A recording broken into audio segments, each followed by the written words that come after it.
Lalu seperti apa proses pencarian korban yang hilang dan juga penanganan pasca bencana? Kita tanyakan langsung kepada Kabid Rehabilitasi dan Rekonstruksi BPBD Provinsi Sumatera Barat, Pak Ilham Wahab yang telah bergabung bersama kami di Kompas Malam. Salam sehat, Pak Ilham. Ini pertama ingin update dulu nih korban terkini. Jumlahnya seperti apa? Baik, untuk update data korban Mm-mm. sampai sore tadi, data korban sudah mencapai 44 orang.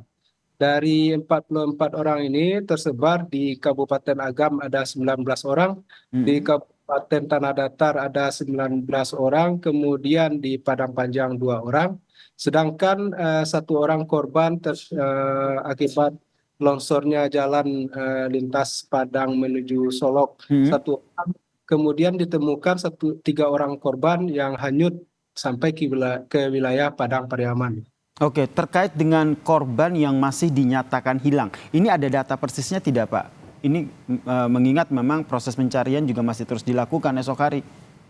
Ya, untuk sementara data yang ada pada kita, korban yang masih dicari itu sejumlah 15 orang. Tapi ini mungkin saja akan karena datanya belum Mm-mm. permanen ya, belum data tetap, ini bisa saja berubah karena kita Oke. juga masih menunggu informasi dari masyarakat kalau masih kalau ada anggota keluarga mereka Mm-mm. yang hilang atau belum ditemukan. Berarti ada posko begitu pengaduan ataupun untuk menyampaikan informasi ini. Ya, untuk di Agam dan Tanah Tanah Datar datar. Mm-mm. tanggap darurat yang sudah didirikan oleh Kabupaten Agam dan Kabupaten Tanah Datar. Baik. Untuk 15 korban yang masih dinyatakan hilang ini tersebar di wilayah mana saja, Pak? Untuk data sementara di Agam itu masih ada 3 orang yang sedang dicari, Mm-mm. kemudian Tanah Datar ada sekitar 12 orang. Baik. Kemudian untuk rencana pencarian esok hari ini terkait dengan apa yang tadi disampaikan oleh pihak BMKG begitu yang tadi telah kita sama-sama dengarkan, masih ada potensi hujan dan cuaca ekstrim yang terjadi.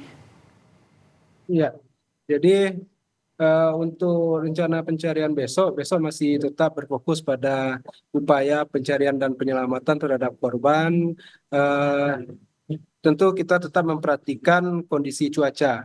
Mm-mm. Seperti saat ini tadi cuaca cukup agak sedikit bersahabat di pagi sampai siang, tapi malamnya terjadi hujan lagi.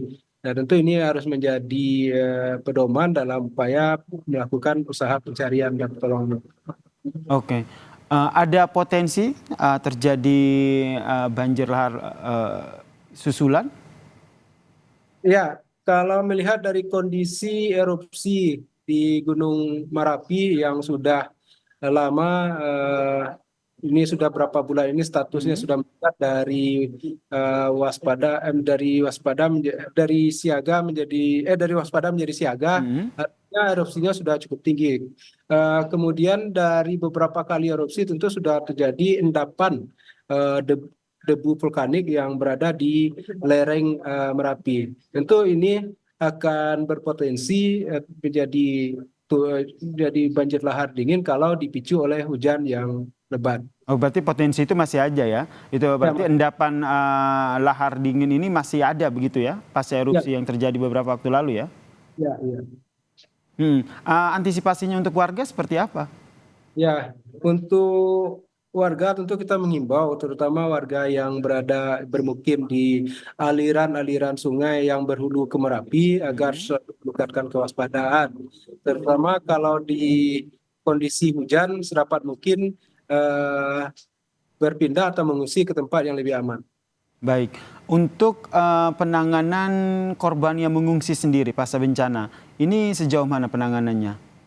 Ya, untuk korban yang mengungsi saat ini sudah ditangani dengan baik oleh kawan-kawan di kabupaten kota Mm-mm. eh, dan juga dari provinsi karena dinas sosial, Kementerian Sosial melalui dinas sosial provinsi sudah mendirikan dapur umum di 2 lokasi, kemudian juga akan mendrop mobil dapur umum lapangan agar bisa memastikan kebutuhan dasar pengungsi ini bisa terpenuhi.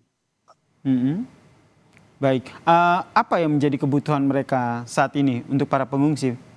di samping kebutuhan makanan, tentu kita juga butuh karena ini pengungsi ada juga eh, lansia, ada anak-anak, juga ada ibu-ibu. Tentu kebutuhan asupan makanan bayi, kebutuhan lansia dan kebutuhan kewanitaan ini juga pasti hal-hal yang dibutuhkan untuk para pengungsi.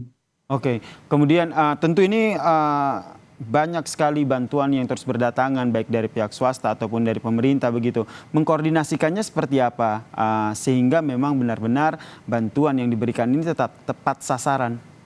Ya. Jadi untuk di Kabupaten Agam, Kabupaten Tanah Datar, sekarang kan sudah ditetapkan status tanggap darurat. Kemudian dalam penetapan status ini kan juga ditetapkan struktur penanganan tanggap daruratnya ada, artinya struktur komandonya sudah ada. Tentu dalam struktur ini sudah ada pembagian-pembagian bidang, ada yang ngurus logistik, ada yang ngurus operasi penyelamatan, juga ada yang ngurus masalah fungsi dan kesehatan. Jadi dari urusan-urusan ini dalam upaya memastikan semua kebutuhan dasar pengungsi, kemudian perlindungan masyarakat rentan serta anak-anak ini harus bisa dipenuhi. Iya, termaksud memastikan pendistribusiannya lancar ya, karena kerap terjadi kalau bencana seperti ini penumpukan bantuan begitu. Ini yang harus dihindari begitu ya Pak ya? Ya, ada informasi kunjungan dari Presiden Joko Widodo pasca bencana ini Pak?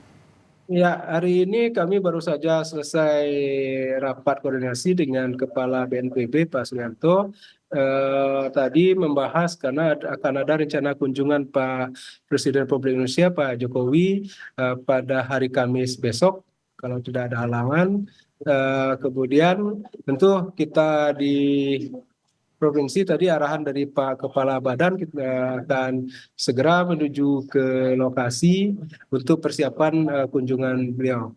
Baik, kita doakan bersama ya begitu ya Pak Ilham, bahwa semua penanganan bencana ini dapat berjalan dengan baik dan juga optimal, termasuk pencarian korban yang masih dinyatakan hilang. Terima kasih Kabid Rehabilitasi dan Rekonstruksi BPBD Provinsi Sumbar, Pak Ilham Wahab telah bergabung bersama kami di Kompas Malam. Salam sehat Pak Ilham. Ya, terima kasih.